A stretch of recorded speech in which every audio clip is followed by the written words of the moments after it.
Olá, pessoal, tudo bem com vocês? E vamos de mais um vídeo do projeto Nativa, da produção à técnica. Esse projeto que é realizado pela Nativa, coletivo de mulheres profissionais do setor de cultura, com incentivo da Lei Aldir Blanc do Governo do Estado de Pernambuco. Meu nome é Júlia Andrade e hoje vamos continuar falando sobre os assuntos pertinentes ao mundo road, o que é necessário estar atento para desempenhar a função. Lembrando que esses assuntos colocados aqui são de nível introdutório, para facilitar o contato das pessoas que querem entender um pouco mais sobre o universo road. E o objetivo do conteúdo de hoje é compreender um pouco mais sobre os instrumentos musicais e algumas de suas características. Para começar, eu vou falar que os instrumentos musicais são objetos construídos para produzir música.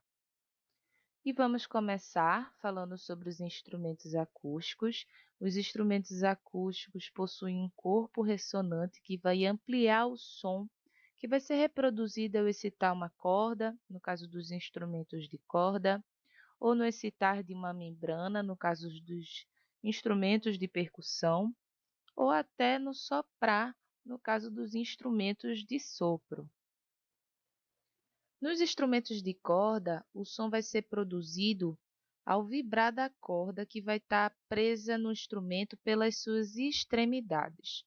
O corpo do instrumento vai ser capaz de ampliar o som da vibração das cordas.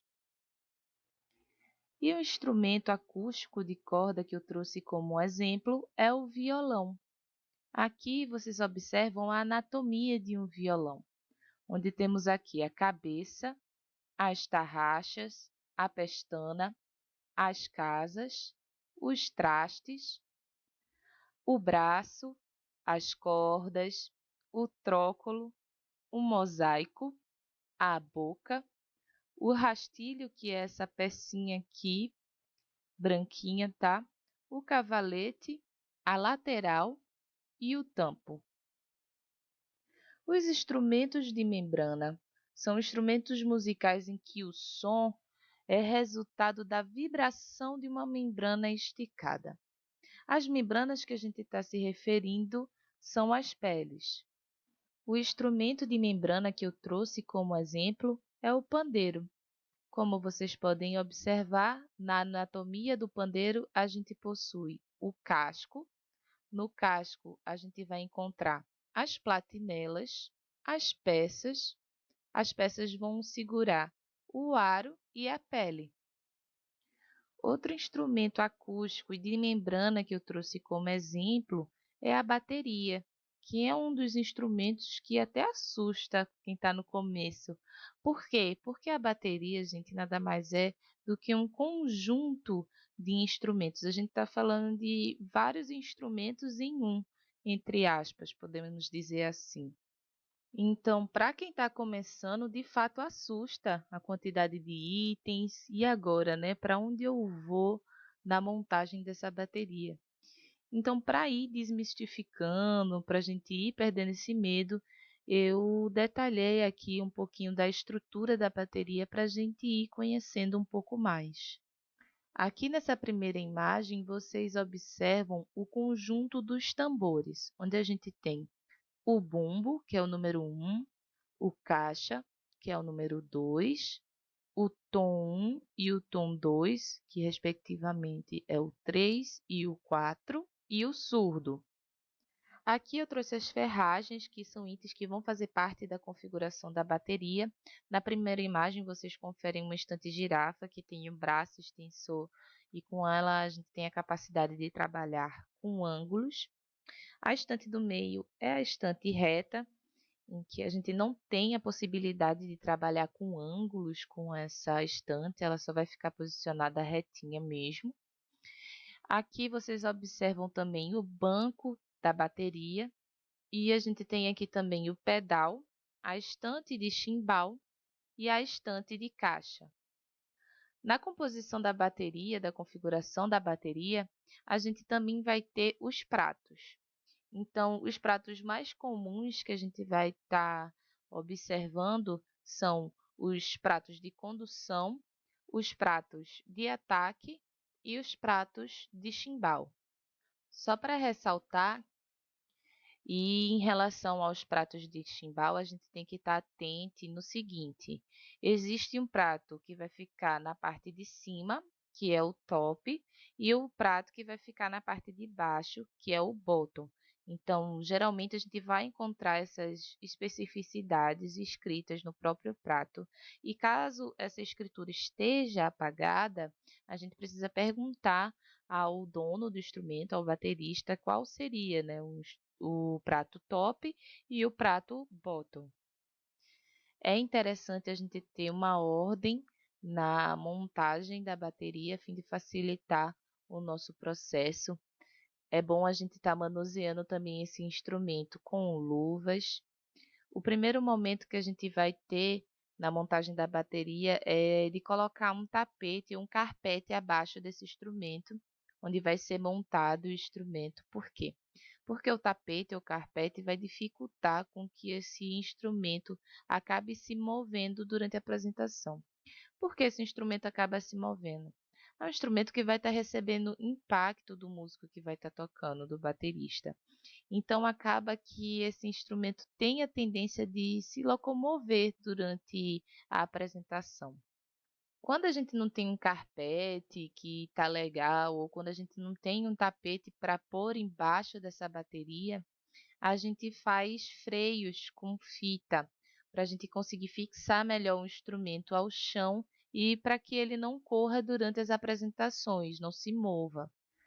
Depois que a gente colocar o tapete, a gente posiciona o bumbo, encaixa o pedal no bumbo, coloca o banco, depois a gente posiciona a caixa, os tons, o surdo, a estante de chimbal, depois a gente coloca as ferragens referente ao prato de condução e o prato de ataque.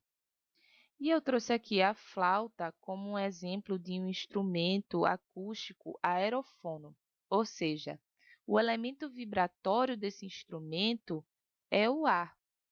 Na anatomia de uma flauta, a gente vai encontrar a boca, onde teremos o orifício e o porta-lábios, o corpo, onde vamos ter as chaves, e o pé. Os instrumentos de sopro, gente, geralmente são muito sensíveis. Então, a montagem de um instrumento de sopro vai ficar por conta do próprio músico. O nosso papel como hold vai ser auxiliar na microfonação desses instrumentos e também podemos posicionar as estantes de sopro no devido lugar. E vamos falar dos instrumentos elétricos, que são instrumentos que vão precisar de captadores para que o som produzido possa ser amplificado eletronicamente. Para amplificar o som desses instrumentos, a gente vai precisar de caixas de som ou amplificadores. Aqui eu trouxe como exemplo de um instrumento elétrico de cordas, uma guitarra, onde vocês estão observando agora sua anatomia. A gente tem aqui a mão, as tarraxas, a pestana, as casas, os trastes, que são os tracinhos, as cordas, a escala ou espelho, o braço, o corpo da guitarra, os potenciômetros, o escudo. A gente tem a chave seletora de captador, a ponte e os captadores. Os captadores vão fazer o papel de captar a vibração das cordas e esse sinal vai ser enviado a um sistema de amplificação. Outro instrumento elétrico de cordas que eu trouxe como exemplo é o baixo, onde vocês também estão observando a sua anatomia. A gente consegue observar aqui a paleta, as tarraxas, o capotraste, a marcação na escala, as cordas, o traste, a casa, o corpo, os captadores, os potenciômetros, a ponte e o jack de saída, que a gente também vai encontrar na guitarra, tá, gente? Que eu acabei não comentando na imagem anterior. E aqui a gente tem uma rodana de fixação, onde a gente vai estar colocando a nossa correia. Bom, gente, eu sei que não é um instrumento, mas é um item muito importante da gente estar colocando aqui, que é a correia. A gente vai estar usando muito em instrumentos de corda para a gente ter mais mobilidade, para poder tocar em pé.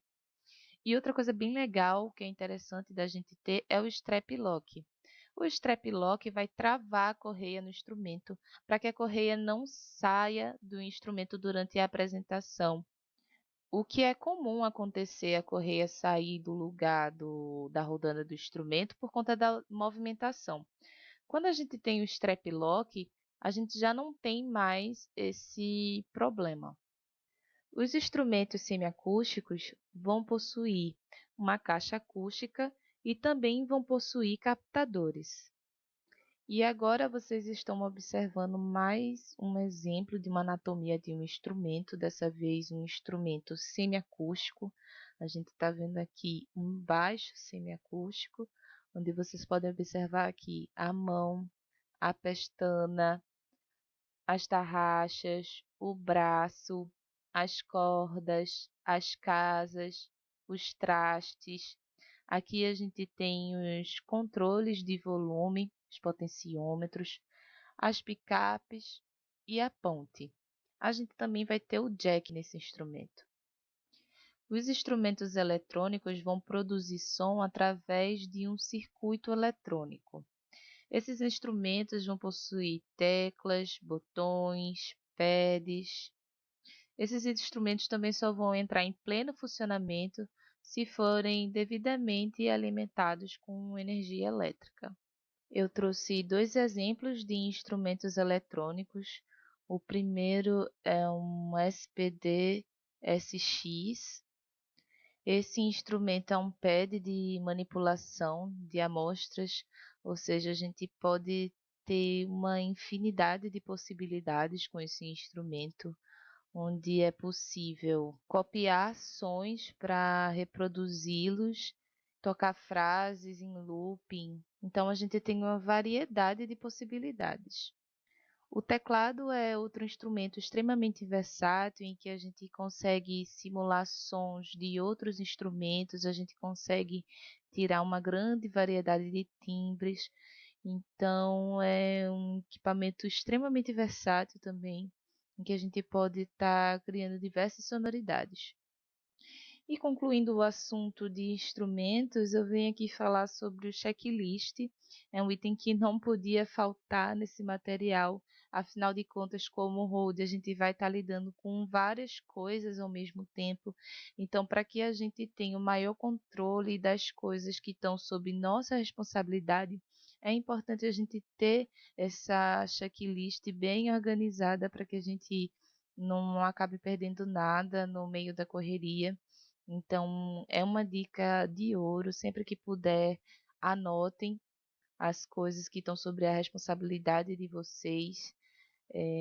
Se vocês preferirem, usem aplicativos que possam ajudar nessas anotações. Eu gosto bastante de usar o Google Keep, onde a gente consegue fazer uma caixa de seleção, então a gente vai ticando e vai aparecendo os itens marcados, e aí quando aparecer todos os itens marcados, você vai ver no final a quantidade de volumes que você guardou ou que você recebeu, então acaba sendo um aplicativo muito prático para essa função.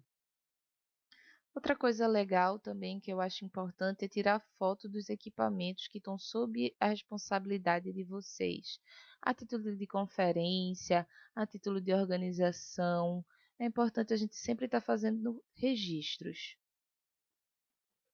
E por hoje é só, pessoal. Eu espero que vocês tenham gostado do conteúdo, das dicas, do que foi colocado aqui. Qualquer dúvida, coloca nos comentários para a gente estar solucionando essa dúvida. Se vocês quiserem conhecer um pouco mais do meu trabalho, do trabalho da Nativa, entre em contato nas nossas redes. E é isso aí, pessoal. Até a próxima!